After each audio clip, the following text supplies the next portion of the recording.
The Pentagon just went silent. 40,000 American troops stationed across the Middle East woke up this morning inside a new reality. A reality where the Vice President of the United States has just delivered what sources inside Washington are describing as the most direct, the most unambiguous, and the most consequential ultimatum ever issued to the Islamic Republic of Iran in the modern era. This is not a diplomatic warning. This is not a carefully worded statement designed to leave room for negotiation and face-saving exits. This is J.D. Vance, live, on the record, in language that requires no interpretation, telling Tehran that the clock has started, and when it stops, the consequences will be unlike anything the region has seen. And it gets worse, because buried inside this ultimatum is something the mainstream coverage has almost entirely missed, something that changes the entire strategic calculus of what is about to unfold, something that explains why 40,000 American service members are not just at elevated risk from Iranian retaliation, they are at risk from a threat architecture that has been quietly assembling itself for months while Washington's attention was elsewhere. We will get to that. But first, you need to understand exactly what just happened. The ultimatum came through official channels, but landed with the force of a declaration. Vance's message to Tehran was structured around a simple and brutal logic. The United States has identified specific Iranian activities, proxy coordination, weapons transfers, regional destabilization operations that Washington has now formally designated as crossing a threshold. Not approaching a threshold, crossing it. The language used in the official communication was precise in a way that veteran diplomatic analysts immediately recognized as deliberate. When the United States government uses that kind of precision in a formal ultimatum to a nation like Iran, it is not an accident of phrasing. It is a signal that the legal and military architecture for a response has already been constructed, that the targeting packages are ready, that the decision chain has been shortened to the point where the gap between authorization and execution is measured not in days, but in hours. Tehran received that signal, and the reaction inside the Iranian leadership was not what Washington expected. But that's not even the real story. To understand the full weight of what J.D. Vance just set in motion, you have to understand the specific geography of American exposure in the Middle East right now. 40,000 troops spread across multiple countries, multiple bases, multiple operational environments, each one of them representing not just a military asset, but a potential target in any Iranian retaliation scenario. This is not hypothetical. Iran has demonstrated with precision and with devastating effect its ability to reach American military positions across the region. The January 2024 drone strike on Tower 22 in Jordan proved that Iran's proxy network has both the will and the capability to strike American forces directly. That attack was carried out by a weapon that cost a fraction of the defensive systems deployed against it. It killed Americans, it wounded dozens more, and it did so with a level of tactical simplicity that exposed vulnerabilities in American base defense that have not been fully resolved in the months since. Now multiply that threat across 40,000 personnel, across bases in Jordan, Kuwait, Bahrain, Qatar, the UAE, Iraq, and Syria, across naval vessels operating in the Persian Gulf and the Red Sea, across special operations teams embedded in locations that the Pentagon does not publicly acknowledge. That is the exposure profile that J.D. Vance just activated with this ultimatum. Iran does not need to win a conventional military confrontation with the United States to inflict serious damage on American forces and American interests in the region. Iran's strategic doctrine has never been built around conventional confrontation.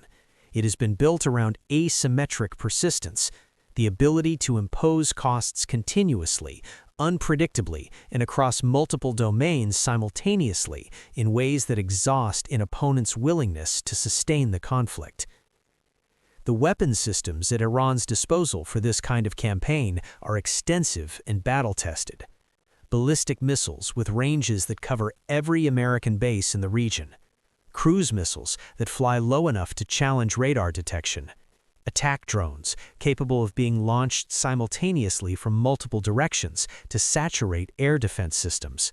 And underneath all of that, the proxy network. Hezbollah in Lebanon, Shia militia groups in Iraq, Houthi forces in Yemen. Each one a separate trigger, each one capable of initiating a cascade of escalation that Washington would be forced to respond to on multiple fronts simultaneously. This is the threat architecture that 40,000 American troops are now living inside. The psychological stakes of this moment cannot be overstated.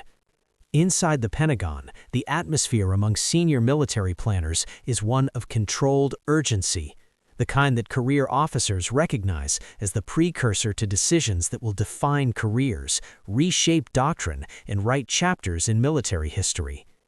The questions being asked in those rooms right now are not abstract, they are immediate. If Iran retaliates, where does it happen first? Which base? Which vessel? Which proxy chooses to move, and in which direction? Those questions cannot be answered with certainty. And in military planning, uncertainty is the most dangerous operating condition of all. At the leadership level, the psychological pressure is compounding by the hour. Vance's ultimatum has placed the entire American chain of command in a position where backing down carries its own catastrophic strategic cost. If the ultimatum is issued and Iran tests it, even minimally, even through a proxy, even in a way that could be characterized as ambiguous, Washington faces a binary choice between responding with force and watching its credibility dissolve in real time before every adversary and every ally simultaneously. There is no comfortable middle ground between those two outcomes, and Tehran knows it.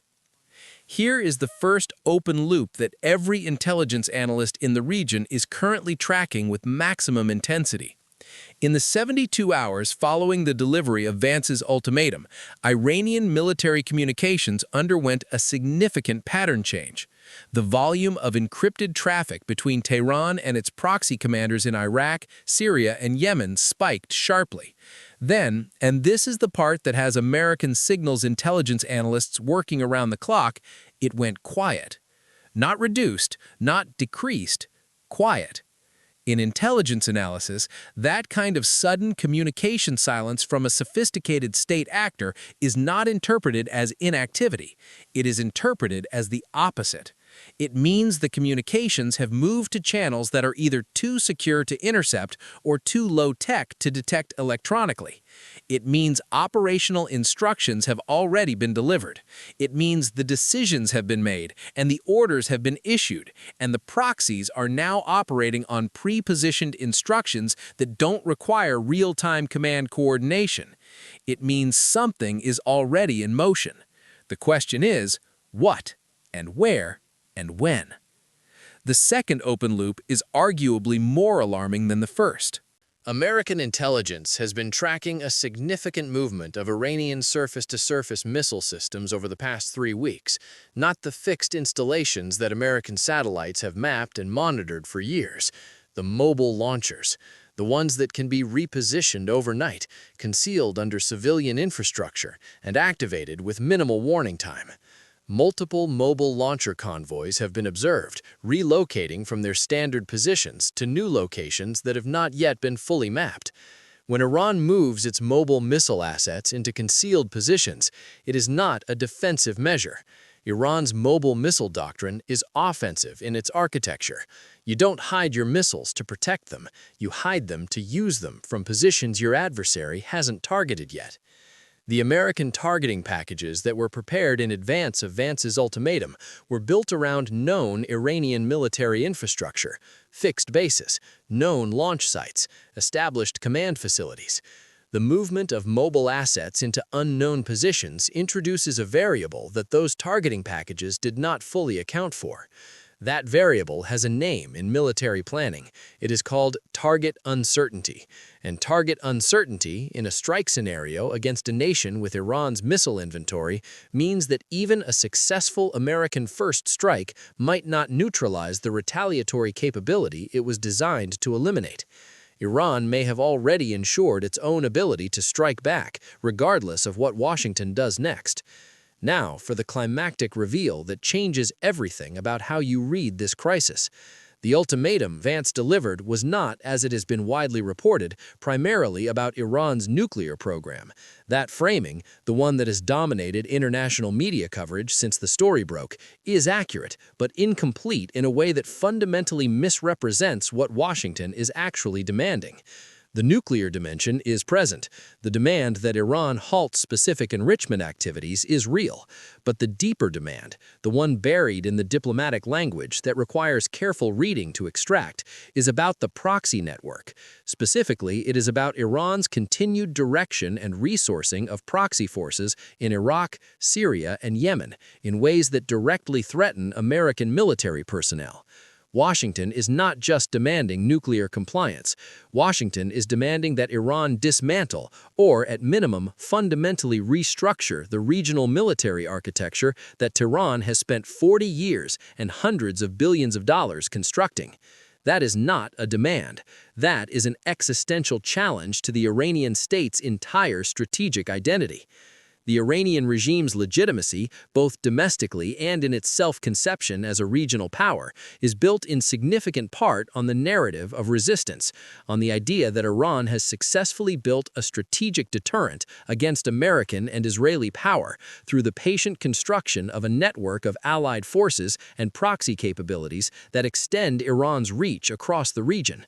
That network is not a foreign policy tool that Tehran can casually restructure in response to an American ultimatum, without the restructuring itself being read by Iran's allies, by its enemies, and by its own population as a fundamental capitulation.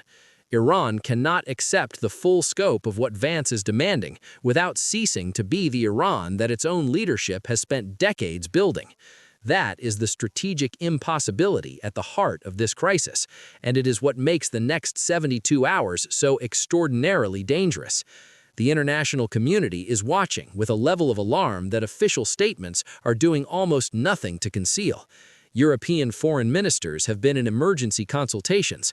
Russia and China, both of which maintain significant economic and strategic relationships with Tehran, have issued statements calling for diplomatic resolution, while privately communicating to Iranian leadership that they will not intervene militarily on Iran's behalf if the situation escalates. That private communication is significant. Iran has, in its strategic calculations, historically factored in the possibility of Russian and Chinese diplomatic intervention as a buffer against American military pressure. If that buffer has now been explicitly removed, if Moscow and Beijing have told Tehran directly that they will not shield Iran from the consequences of further escalation, then the calculations inside the Iranian Supreme National Security Council have just changed dramatically. The question is whether those changed calculations produce restraint or desperation. Desperate states with advanced missile capabilities and a regional proxy network do not always make the rational choice. Sometimes they make the defiant one. Sometimes the internal political logic of survival, the need to demonstrate resolve to domestic audiences and regional allies, overrides the cold strategic calculation of what is actually survivable. If Iran makes that choice, 40,000 American troops will feel it first. The Middle East is standing at the edge of something that the past decade of regional conflict has been building toward. Every proxy war, every drone strike, every nuclear negotiation that collapsed, every sanctions package, every American withdrawal, and every Iranian advance into the vacuum left behind.